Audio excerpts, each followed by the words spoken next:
اعوذ باللہ من الشیطان الرجیم۔ تختی نمبر 11 مشق سکون۔ بسم اللہ الرحمن الرحیم۔ مشق سکون یعنی جزم والی مشق یا تختی۔ آج ہم اس تختی کا 18th ورڈ پڑھیں گے یا 18واں لفظ پڑھیں گے۔ اس علامت کو یا اس نشان کو جزم کہتے ہیں۔ اب ہم اس کے رولز کو سمجھ لیتے ہیں۔ سب سے پہلا رول تو یہ کہ جزم والا حرف ایک بار پڑھا جاتا ہے، ہمیشہ پچھلے والے حرف کے ساتھ ملا کر یا جوڑ کر۔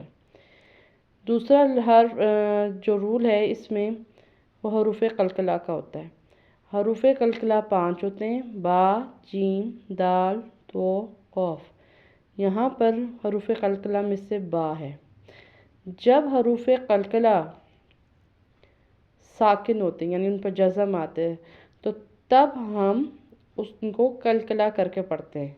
قلقلہ کر کے پڑھنے کا مطلب یہ ہے کہ اس کو تھوڑا سا ہلا کر یا جنبش دے کر پڑھا جاتا ہے۔ کس طرح سے کہ جس منہ کے حصے سے مخرج سے آپ وہ لفظ یا حرف ادا کر رہے ہوتے ہیں اسی سے جا کے آواز دوبارہ ٹکرائے۔ جیسا کہ یہاں پر با ہے تو با ہونٹوں سے ادا ہوتا ہے تو یہ آواز جا کے دوبارہ ہونٹوں سے ہی ٹکرائے، یعنی دوبارہ ہونٹوں سے ہی ٹکرائیں۔ ضاد بڑی زبر با ساکن ضب۔ ح دو زبر الف حن ضب حن۔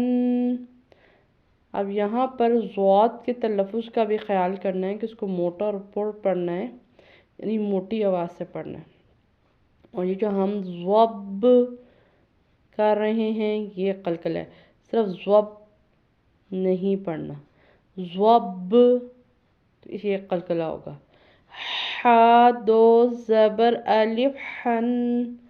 اب یہاں پر ح کے تلفظ کا بھی بہت خیال کرتے ہیں کہ یہ حروف حلقی میں سے ہے، حلق سے ادا ہوتا ہے تو اس کو صحیح طریقے سے پڑھنا ہے۔